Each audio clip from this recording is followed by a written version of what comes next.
जी doctor साहिबा। हाँ जी बोलिए, कौन आप?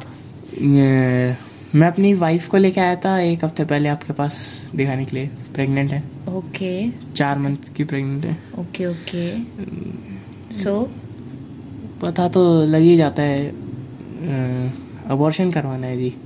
मतलब अबॉर्शन? पता तो चल ही जाता है, मुझे भी पता है, वाइफ को भी पता है, लड़की होने वाली है।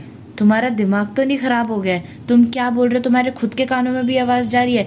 तुम्हारी सोच कितनी घटिया है, मैं ये सोच भी नहीं सकती थी। देश आज कहाँ पहुंच गया और तुम लोगों की सोच अभी भी वही है, लड़की लड़के के भेद में। अरे कुछ तो शर्म करो। आजकल लड़कियां कितना नाम कर रही हैं, लड़कों से ज्यादा लड़कियां नाम कर रही हैं, और तुम अभी भी लड़की लड़के के भेद कर रहे हो। वो मैडम प्रॉब्लम ये नहीं है, मतलब लड़की हो रही है उस चीज़ की प्रॉब्लम नहीं है। फिर क्या दिक्कत है? जिम मेरे को डर है उसका रेप हो जाएगा। मैं नहीं चाहता उसका रेप हो जाए मैडम। मैं उस बाप की तरह नहीं डर के जी सकता जिसको हर वक्त यही डर लगता है कि उसकी बेटी दूसरे शहर में काम कर रही है और हर रात को यही डर के साथ सोता है कि उसके साथ कुछ हो ना जाए। मैं उस माँ की तरह भी डर के नहीं जीना चाहता जो ये सोचेगी कि उसकी बेटी दूसरे शहर में पढ़ रही है, कहीं रात को कॉलेज से वापस लौटते हुए उसके साथ कुछ गलत ना हो जाए। क्यों हमारे देश में अभी भी ऐसा हो रहा है? क्यों? जहाँ दुर्गा सरस्वती लक्ष्मी जैसी देवियाँ विराजती हैं, गंगा यमुना जैसी नदियाँ हैं, गाय को पूजा जाता है, धरती को माँ कहा जाता है, वहाँ पे भी हमारी माँ और बेटियाँ सुरक्षित नहीं है। माँ और बेटियों के साथ ऐसा हो रहा है, क्यों? ये एक्सेप्टेबल बिल्कुल नहीं है। हर उस बाप के लिए मुझे बुरा लगता है जिसकी बेटी के साथ ऐसा होता है। हर उस बाप के लिए जिसके कानों में उसकी बेटी की चीखने की आवाज़ आती है तो वो अपने आप को कोसता है। हर उस माँ के लिए जो एक पल के लिए अपनी आंखें झपकाती है तो उसकी बेटी की जलती चिता उसको दिखती है।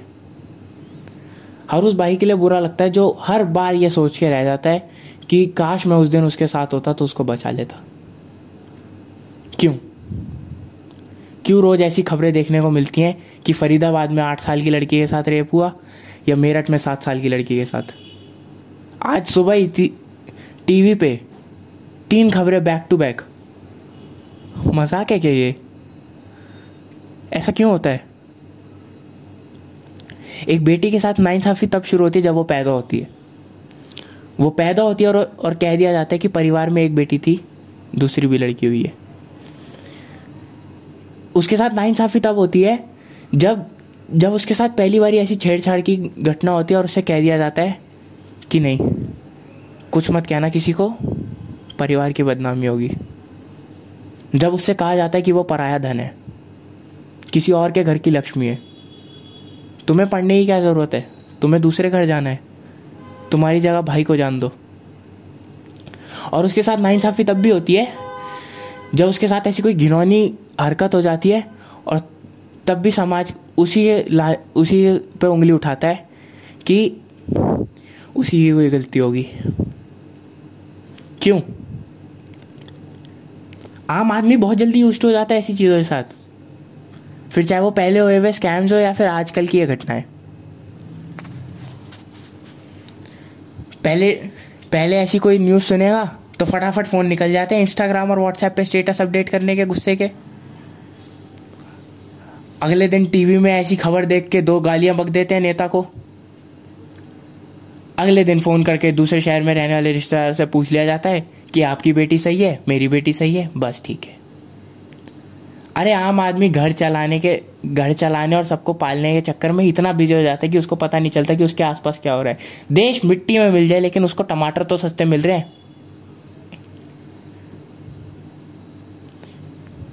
आज अगर हम मिलके अपनी आवाज़ नहीं उठाएंगे ना तो कल ज़रूर ऐसा होगा कि हमें किसी ना किसी आसिफा, निर्भया, मनीषा या डॉक्टर प्रियंका रेड्डी के लिए कैंडल उठानी पड़ेगी। ये सहना नहीं है और अब इसको सहना बंद करना पड़ेगा। क्यों सरकार ऐसे नारे निकालती है कि बेटी बचाओ बेटी पढ़ाओ? पहले बेटी को पढ़ाओ भी, फिर बेटी को बचाओ भी। क्यों? कभी देखा है सरकार ऐसे नारे निकाले कि बेटे को समझो और ना समझे तो थप्पड़ लगाओ? क्यों डिसाइड करे कोई और कि मेरे घर की लड़कियां 7 बजे रात को जल्दी आए या 10 बजे आए? क्यों कोई और डिसाइड करे कि मेरे घर की लड़कियां फुल स्लीव्स पहन के निकले या कट स्लीव टॉप?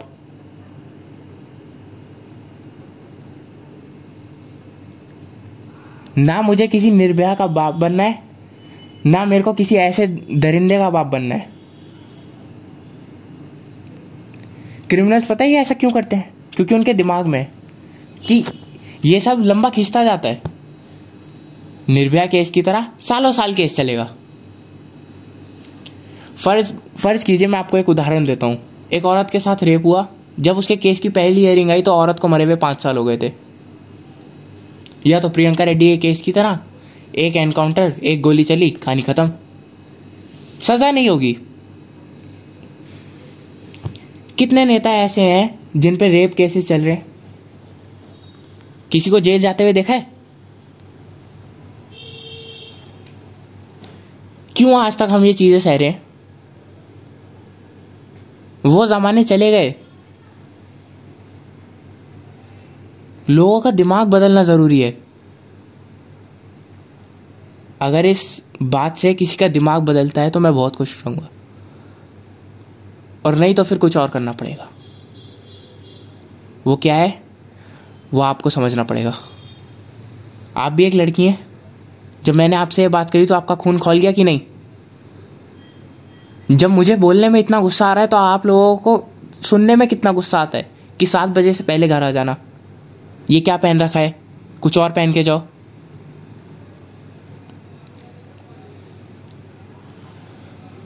मैं इससे ज्यादा नहीं बोल सकता, क्योंकि बोलने का काम मेरा नहीं है। मेरा काम बताने का था, मैंने बता दिया। और एक बात और कहना चाहूंगा कि इस बारी फांसी होनी चाहिए, ना गाड़ी पलटनी चाहिए, और ना क्राइम सीन को रिक्रिएट करने के बहाने एनकाउंटर किया जाए। इस बार पूरा न्याय चाहिए।